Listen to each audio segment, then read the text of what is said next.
I never expected my life to split cleanly into two parts, but it happened in a single sentence spoken in the middle of an upscale Augusta restaurant. On what should have been one of the happiest days of my family's life.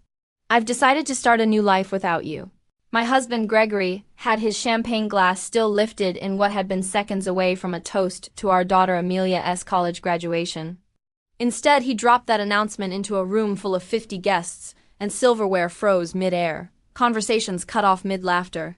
50 pairs of eyes snapped to me, waiting for the explosion. Waiting to see the wife crumble.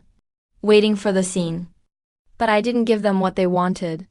I smiled calm, battle-ready, unshaken. Congratulations on your honesty, I said.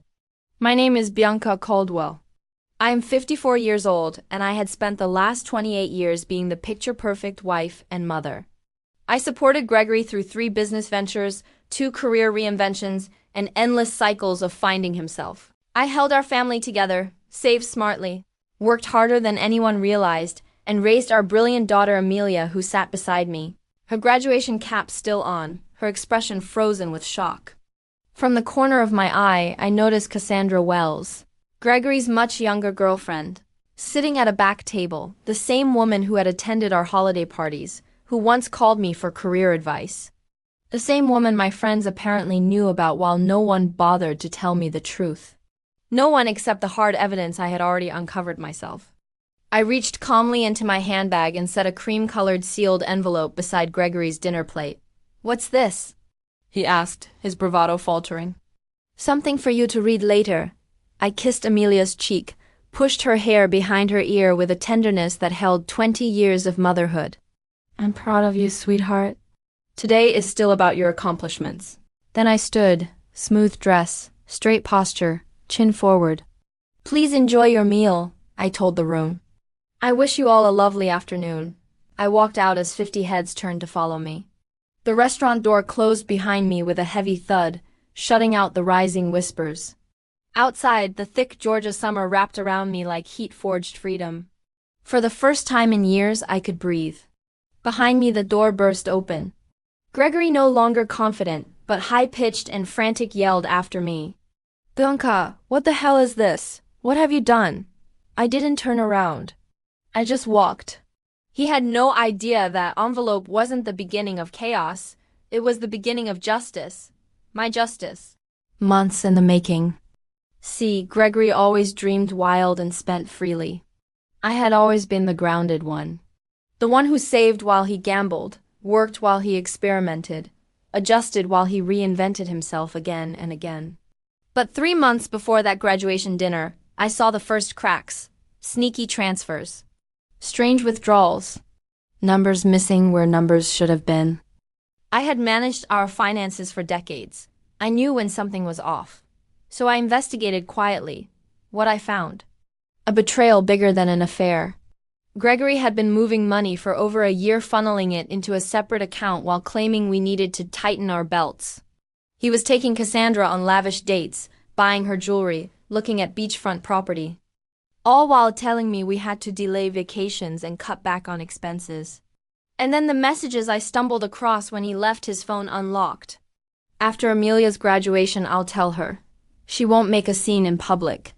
She trusts me completely." That last line, that one burned. But even then, Gregory had forgotten one tiny detail. I am a financial professional with 30 years of experience. And I had not forgotten the prenuptial agreement we signed 28 years ago, one he had insisted on because I came from family money at the time. A prenup with a fidelity clause that never expired. The irony was delicious. While he planned to leave me, I was preparing evidence, lawyers, filings, and financial runs so clean and airtight they glowed under fluorescent light. Divorce papers were filed the morning of Amelia's graduation, before he ever intended to make his grand stage exit.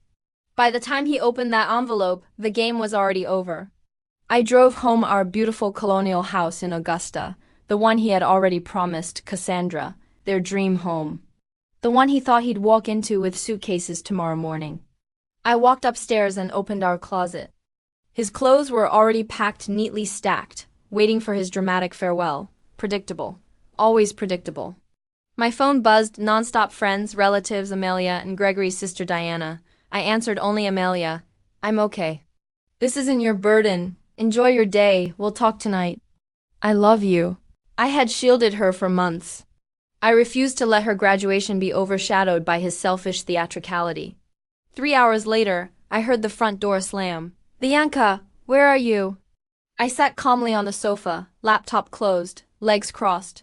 He stormed in, waving the envelope like a white flag he didn't understand yet. You served me divorce papers today of all days? It aligns perfectly with your plans, I replied. You wanted to start a new life. I'm simply moving the paperwork ahead. The prenup expired years ago, he scoffed. I smiled, slowly. No, Gregory. Section 12. It remains valid for the duration of the marriage. Your lawyer should have told you. Oh, wait, I added. You didn't consult one, did you? Color drained from his face. The prenup he wrote became his downfall. You're exaggerating, he tried. I picked up my phone and pressed play. His voice recorded in our house. A public breakup is better. She won't make a scene. Cassandra's voice. She doesn't know about the money. His voice again. None. Bianca trusts me completely. That's her weakness. His mouth hung open. You recorded us? In Georgia, as long as one party consents, I said. And since it was my home, I did. He sagged onto the couch, rattled to the core. He wasn't prepared for someone like me. I grabbed an overnight bag. You have until tomorrow evening to collect your things. Locks change after. He looked up, furious and helpless. What about Amelia? I turned, anger igniting for the first time that day.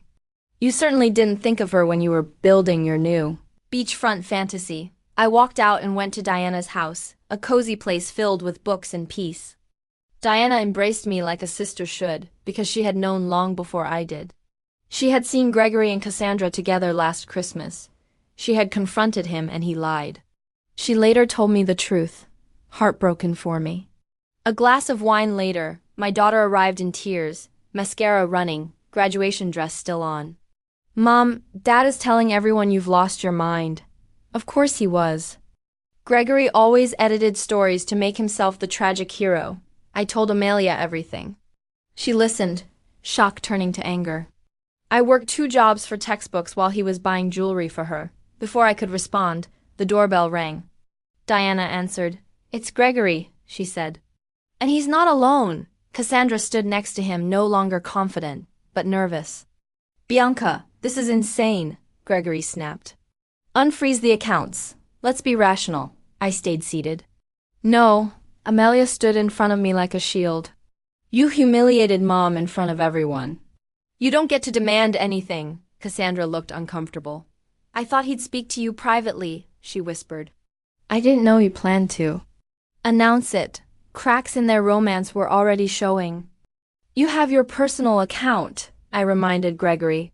The one you've been feeding secretly for a year, Cassandra spun toward him. You have another account? Gregory ignored her. Bianca, 28 years has to mean something. It meant everything, I replied softly. Until you decided it didn't, I asked them to leave, and to my surprise, Gregory did. But not before Amelia looked her father in the eye and said, voice tight with pain, I can't even look at you right now. The next weeks became a chess match. The preliminary hearing arrived. Gregory came with a rushed corporate lawyer familiar with stock disputes, not divorces. I arrived with mine prepared and composed. The judge read through the prenup. Mr. Caldwell, the fidelity clause remains active. The financial transfers violate your disclosure obligations. All joint accounts remain frozen until discovery, Gregory sputtered. The judge didn't blink. 30 days later, at the final hearing fittingly on what would have been our 29th wedding anniversary, the judge upheld everything. Gregory walked away with his personal belongings, a dwindling account, and an underperforming business I had secretly carried for years. I retained the house, 70% of investments, my retirement accounts, and my peace. After court, Gregory approached. I made a terrible mistake. Is there any chance? No, I said gently. That door is closed. For once he understood. 6 months later, my new financial consultancy Caldwell Financial Transitions was thriving. I had my own office downtown, 2 associates, clients coming in through referrals, and a mission stronger than ever, helping women financially survive the kinds of storms I weathered. Every client reminded me of myself at different stages, hurt, confused, scared, but stronger than they realized. Amelia visited often, proud and healing. "You know, Mom," she said once, "if Dad had just told the truth, he could have walked away with half." I smiled. "But then I might never have built this life? Because that envelope I slid across the dinner table wasn't just the start of my revenge. It was the beginning of my rebirth. I didn't just secure my financial future. I reclaimed myself. My voice. My strength. My freedom. And I had never breathed easier.